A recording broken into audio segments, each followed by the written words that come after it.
dari kami. Astagfirullah.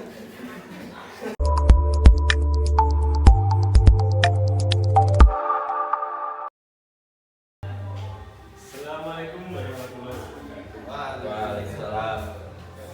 Kembali lagi bersama pada acara disuasi, yaitu Diskusi antar asumsi sosiologi agama. Pada malam hari ini, sebelum panjang-panjang, kita akan memperkenalkan dua pemantik kita yang sangat-sangat spektakuler. itu pemantik ini. Bisa dikatakan pemantik, Ngobrol santai. Pemantik kita berbagi ilmu, berbagi cerita gitu.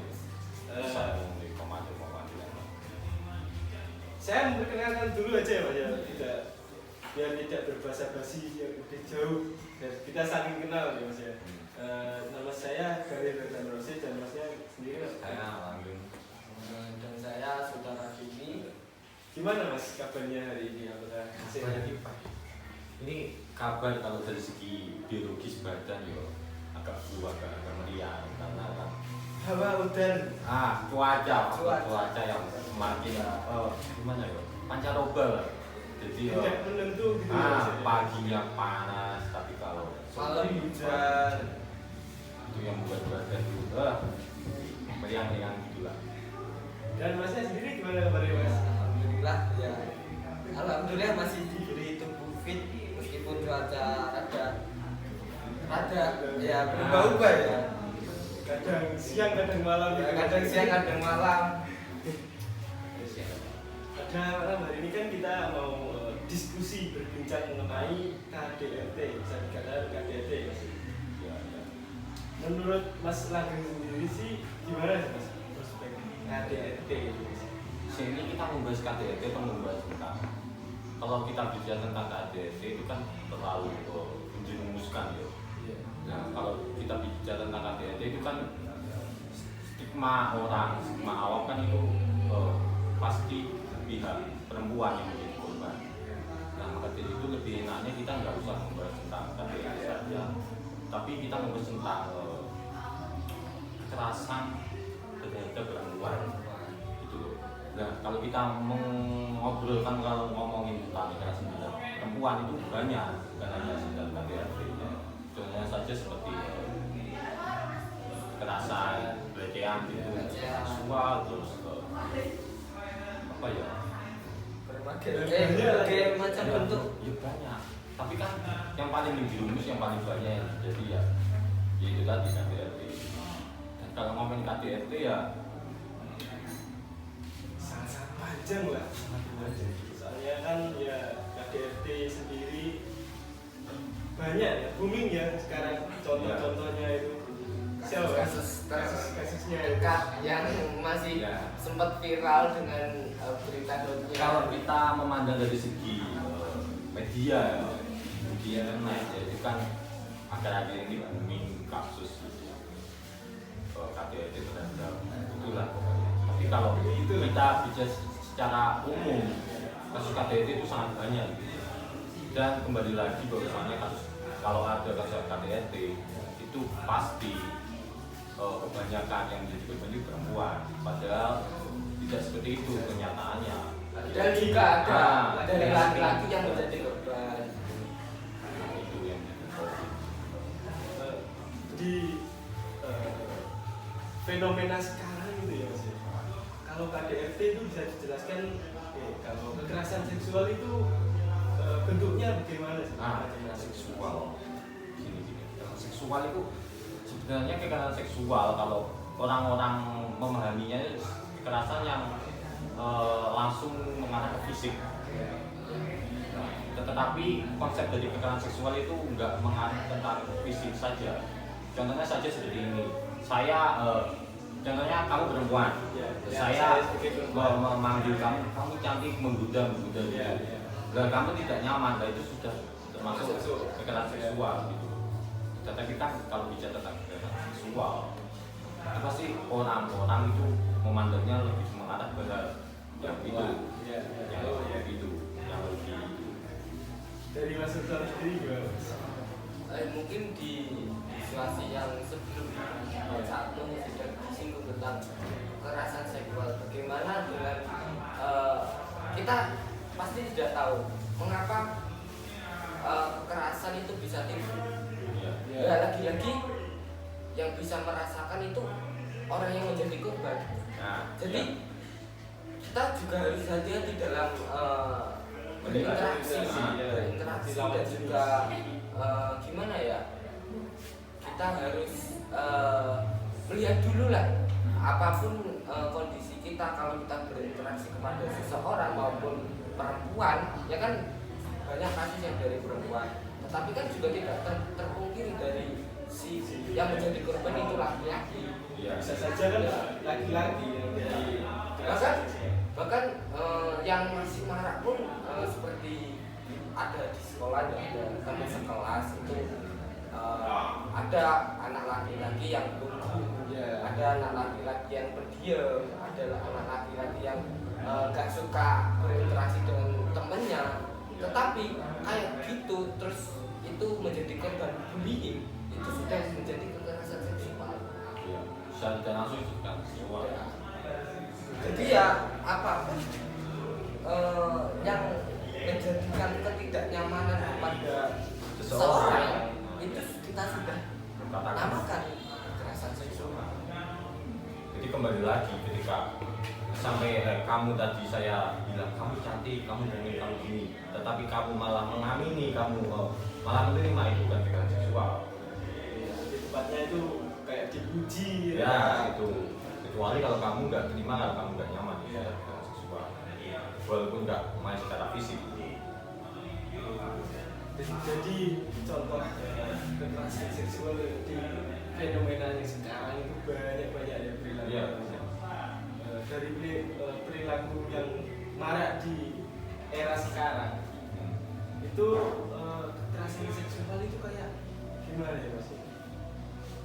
Fenomena di tahun 2022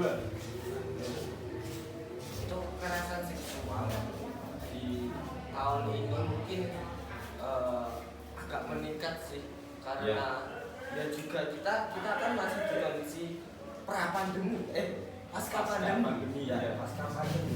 Jadi ya apapun pengaruh dari pandemi itu mengakibatkan kita beradaptasi lagi oleh dunia yang seperti dulu. Jadi dari dalam kekerasan seksual pun mungkin setiap daerah pasti memiliki kasus tersebut, dan banyak sekali fenomena yang terjadi seperti dalam lingkup artis ataupun dalam rumah tangga ataupun dalam Secara umum lah. secara umum banyak sekali. Kalau Mas pendapat Mas Anggi itu gimana tahun ini? Kalau tahun ini bagi saya, pengalaman saya ya, Iya. dari saya apa yang saya lihat, saya ketahui ya, kasus-kasus tentang kekerasan seksual atau kekerasan dari perempuan itu meningkat. Dari tahun ke tahun gitu Mas? Ya, menurut saya dari tahun-tahun ini sangat meningkat. Dan apalagi setiap tahun kan pasti ada suatu proses di mana dari kecil ke besar. Betul. Itu kan menjadi pertumbuhan, dari pertumbuhan itu kan menjadi menyebabkan apa itu? Kita bicara tentang konsep, bukan konsep, kekerasan seksual itu meningkat juga gitu loh.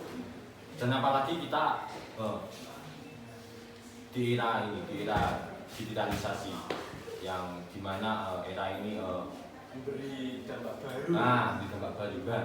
Dan sekarang ini kasus pelecehan seksual itu bisa dilakukan atau terjadi secara online.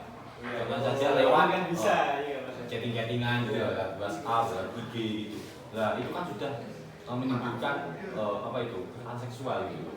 Jadi kalau ngomongin tingkat tahun ini ya sangat meningkat gitu. Padahal kan secara tidak langsung kan mengenai chatting biasa tapi kan membuat si yang disindir atau yang di tag itu kan terasa kok gini sih aku, kok gini sih ya, itu kan sudah termasuk kekerasan seksual gitu, walaupun tidak secara langsung gitu. Minum nggak apa-apa. Boleh mas, silakan. Santai aja. Kita kan lagi sharing-sharing, masa nggak boleh minum?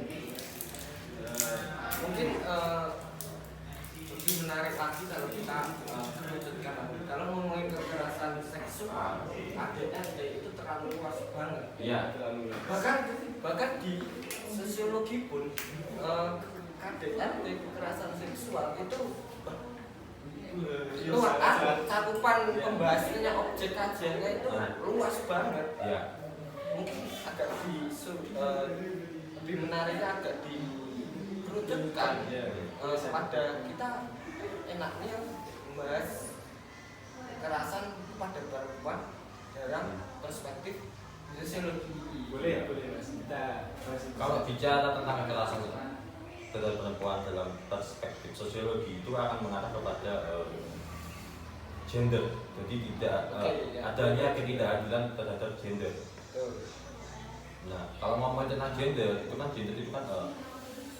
perilaku atau apa ya, stigma terhadap perempuan dan laki-laki. Kalau ngomongin tentang seksual itu mengarahnya ke gender. Jadi di mana perempuan itu menjadi korban. Dan sekali lagi kalau kita ngomongin gender dan seksual itu beda. Ya, beda. Berbeda. Jadi kalau gender itu lebih kepada peran daripada perempuan atau kita sebagai laki-laki, fungsi dan apapun yang ada di kegunaan yang ada di tubuh laki-laki maupun perempuan. Kalau seksualitas itu orientasinya lebih kepada ranah biologis, betul ya. Ranah biologis.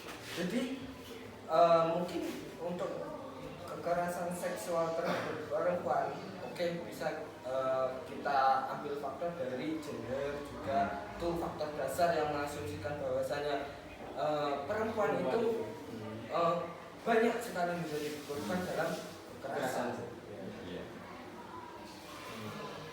Sosiologi sendiri, gender dari laki-laki maupun perempuan itu kan beda-beda ya mas ya. Iya.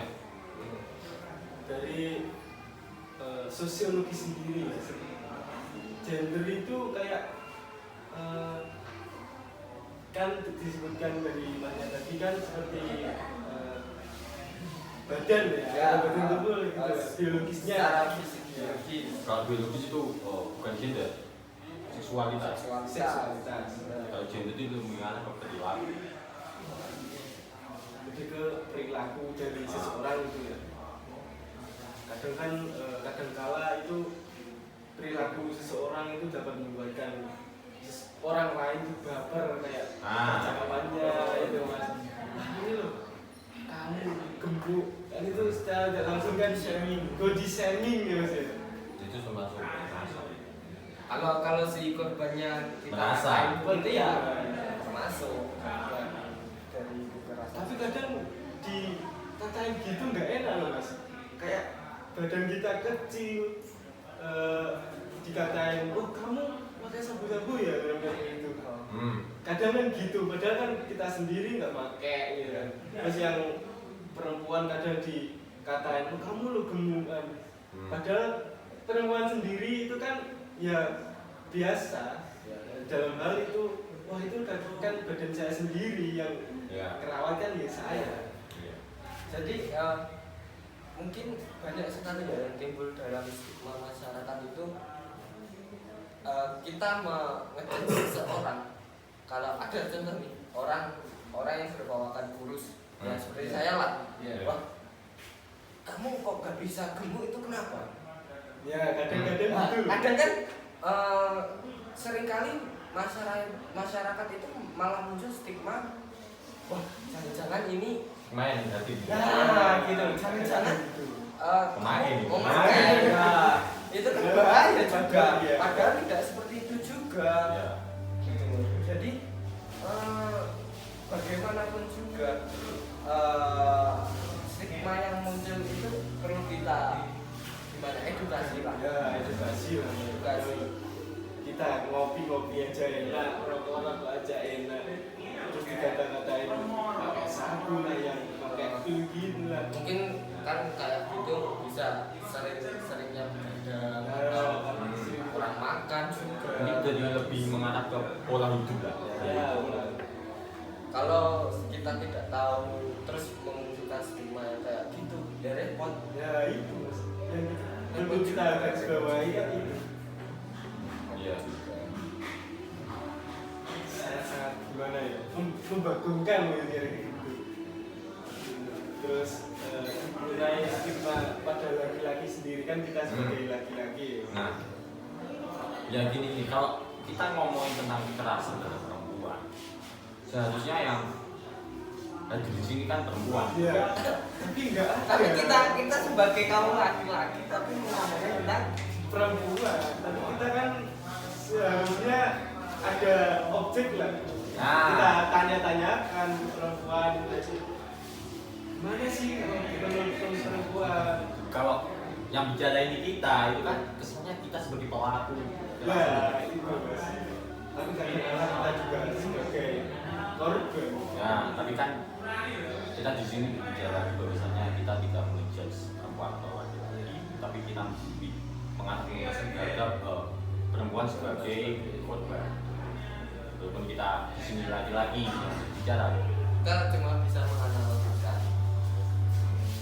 Mungkin kalau ngomongin terkait kekerasan terhadap perempuan dalam perspektif sosiologi, kita kan tahu ya bahwa struktur terkecil masyarakat itu adalah keluarga.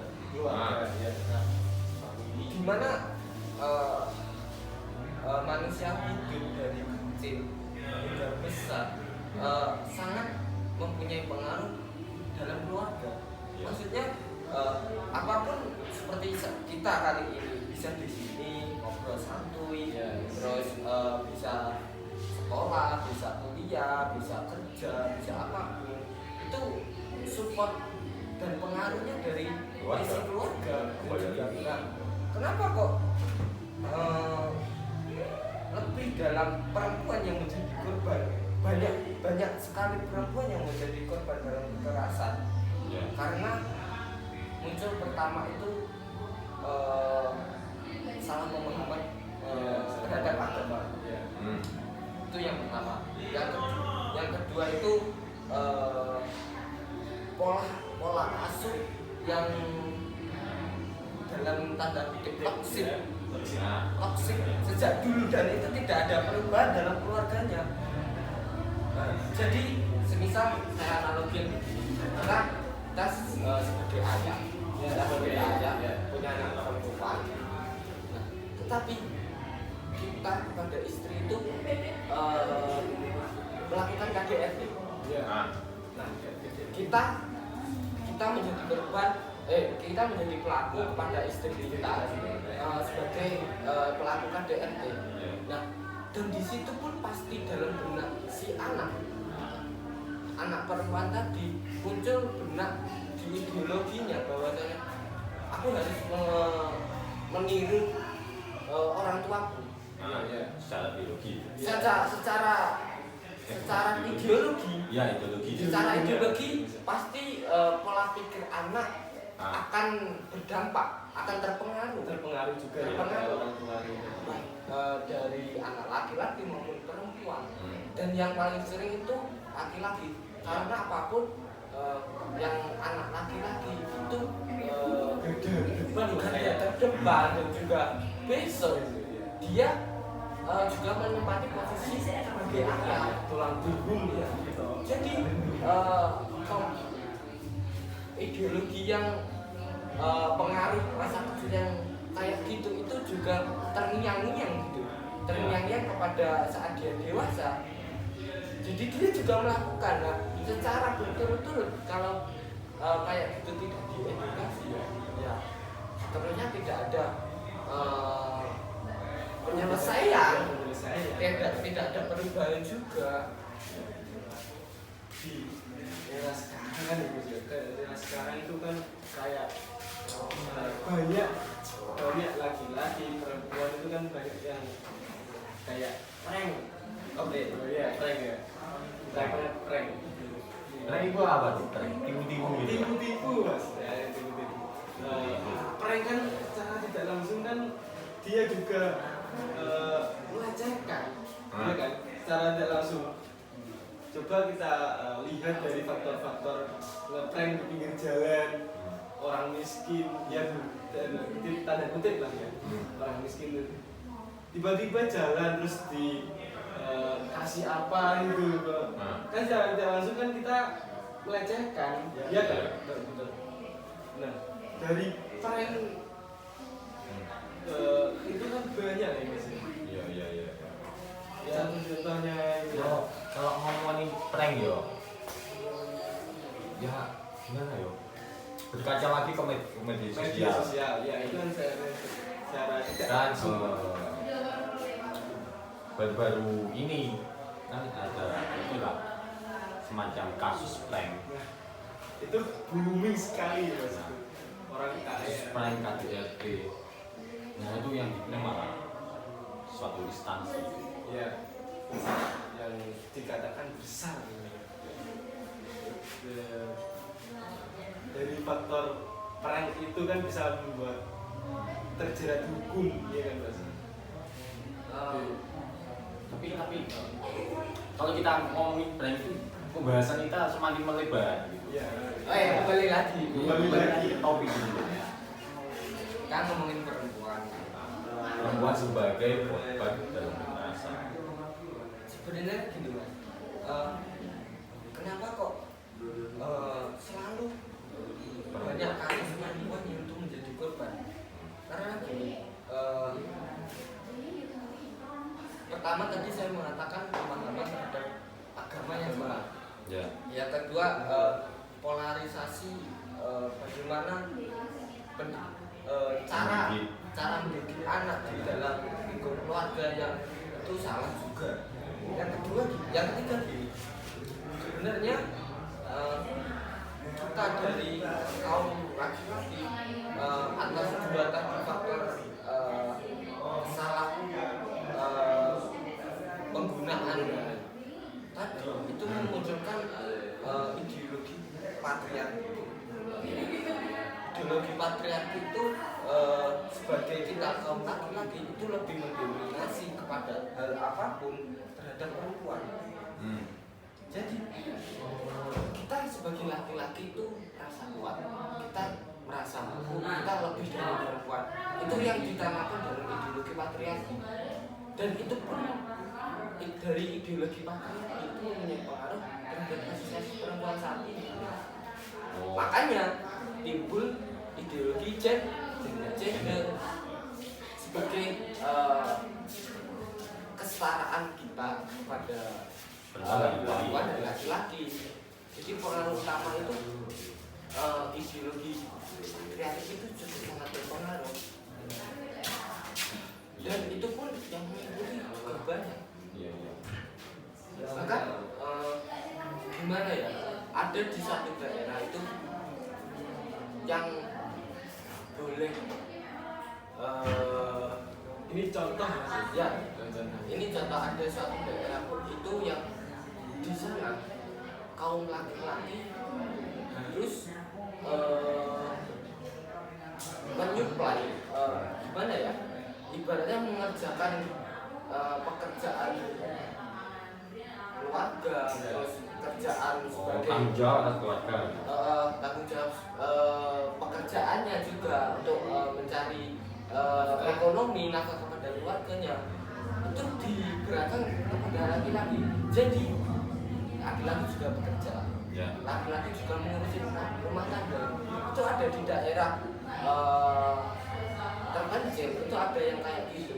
Jadi dia terpengaruh dalam ideologi patriarki. Kalau dari sepengetahuan saya ya, yang namanya laki-laki itu hanya bertanggung jawab atau fokus untuk mencari nafkah. Nah itu mengurus tentang keluarga rumah itu kan kembali lagi ke perempuan. Tetapi kalau yang anda bicarakan tadi kan itu si pihak laki-laki kayak merasa mengayomi semua. Ya, Jadi kita mencari nafkah dan kita posisi rumah tangga, ya kan? Tapi maksudnya lebih ke kesetaraan gender ya. dari hal tersebut dari adanya gender itu sangat dengan bagaimana kita menanggulangi kesetaraan seksual. Jadi apa ya, kita menanggulangi kekerasan seksual dalam perspektif sosiologi. Saya mengambil tokoh Mak. Ya, Di situ kenapa kok laki-laki sering menjadi pelaku dan perempuan Jadi korban. menjadi korban? Nah, dalam lelaki sebagai seorang pekerja Ya. dan juga di satu sisi Mak mengatakan bahwasanya pekerja itu dieksploitasi terus oleh kaum boji, oleh kaum bosnya, oleh Pemegang modal. pemegang modal. Itu kan secara tidak langsung dikuras tenaganya, dikuras pikirannya, dan pekerja tersebut kata Mak juga teralienasi dan juga terasingkan dari apa yang mereka hasilkan dalam kerja.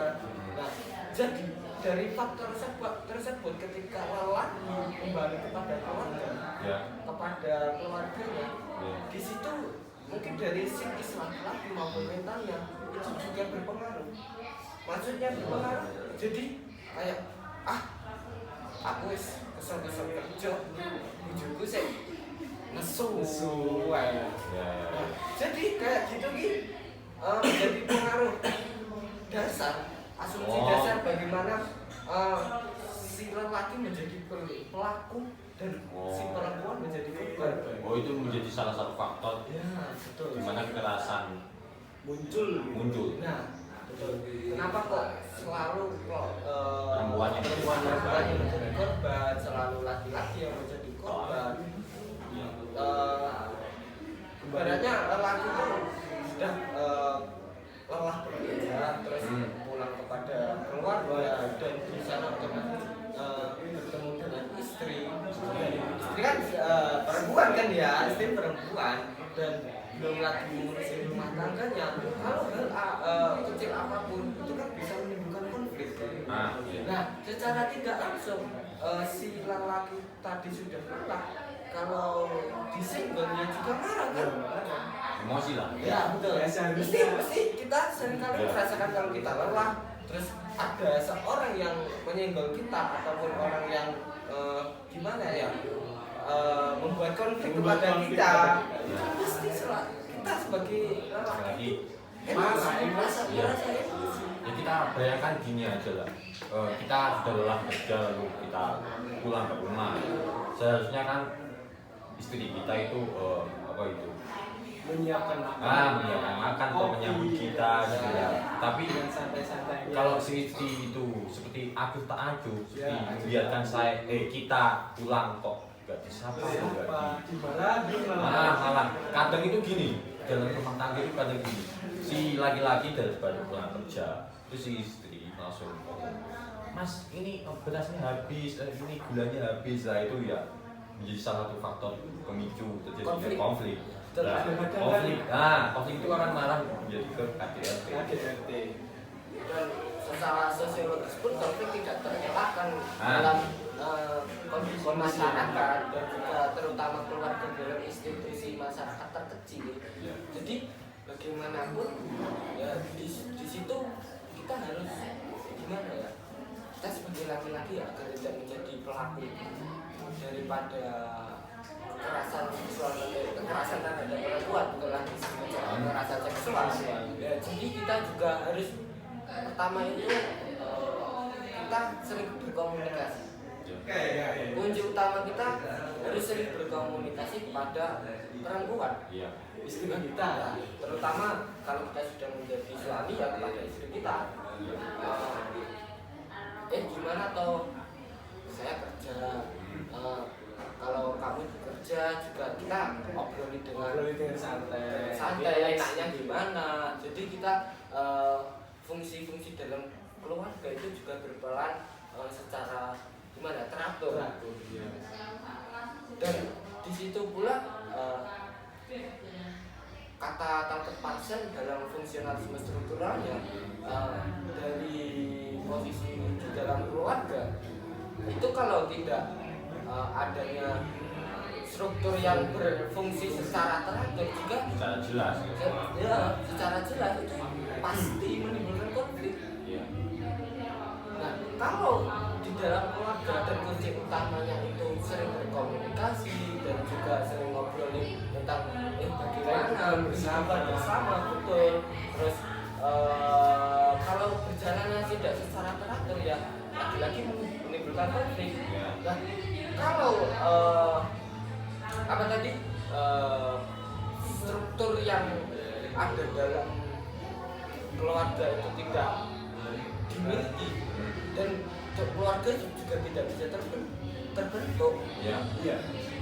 Kita analogikan pertama, kita dalam berkeluarga juga harus mempunyai aturan pertama, mempunyai aturan, mempunyai norma, mempunyai batasan, mempunyai hal-hal yang dibutuhkan dan sifatnya itu positif. Walaupun aturannya itu tidak secara tulis lisan ya. Kan secara tidak langsung si perempuan tadi kan bisa Nah. menurut kepada laki-laki ya sekali. Aturan secara emosional. Ya. Jadi kalau kita sebagai laki juga tidak bisa menyatakan perempuan seutuhnya, karena bagaimanapun juga perempuan itu tidak memiliki batasan secara fisik maupun fungsi. Ya. Kalau dalam gender kan begitu ya. Fungsi daripada gender kepada perempuan juga bisa emosi, juga bisa kuat, juga bisa melakukan fungsi laki juga. Banyak seperti contoh banyak pemerintahan yang menjadi pemerintahan itu si laki-laki, tapi ada beberapa perempuan yang juga bisa. Jadi di situ itu gimana ya? Kita tidak perlu harus menyalahkan perempuan karena bagaimanapun juga perempuan itu pasti bisa. Cara tidak lanjutan itu menjadi kesetaraan jadi. Nah, ya kan kembali lagi seperti apa yang saya bicarakan tadi. Kita bayangkan ketika laki pulang ke Jogja lalu ke rumah, ya, lalu si istri langsung mencikap si lelaki bahwasanya, Mas ini beratnya habis, gulanya habis. Nah, seharusnya dari dia lelaki itu seharusnya bisa memaklumi lah, karena itu adalah tanggung jawab dari laki-laki gitu loh. Tanggung jawab laki-laki adalah menafkahi atau memberi kebutuhan dalam keluarga. Dan itu kan kembali lagi si perempuan bilang begitu itu untuk keluarga faktor ekonomi ya. Dan itu yang mungkin yang menjadi salah satu pemicu terjadinya kekerasan terhadap perempuan atau KDRT dalam rumah tangga. Baik, sekian Sudah ini. gimana enaknya kan kita sudah berbincang-bincang banyak Ya kita ngikut saja. Sekian dari disuasi pada malam hari ini dari kami. Kamu gawat. Terus, kita tutup dengan bacaan Alhamdulillah. Alhamdulillah. Semoga kita diberikan kesehatan dan kelancaran bersama dalam melakukan kegiatan sehari-hari ya Mas ya. Ya semoga kita diberi ketabahan lah. Sebagai laki-laki juga kita harus janganlah menjadi pelaku dan juga janganlah kita selalu merasa bahwa kita bisa. Nah, sebagai laki-laki kita harus janganlah memberikan ego atau memberikan peran, tapi kita sebagai laki-laki harus bisa mengayomi perempuan. Ini kuatnya hari ini ya Mas ya. Sekian. Nah, kuates ya itu. Dari kuates ya. Kita tutup ya. Sekian diskusi pada malam hari ini ya, akhirnya Kapan-kapan dia. Waalaikumsalam warahmatullahi wabarakatuh. Astagfirullah.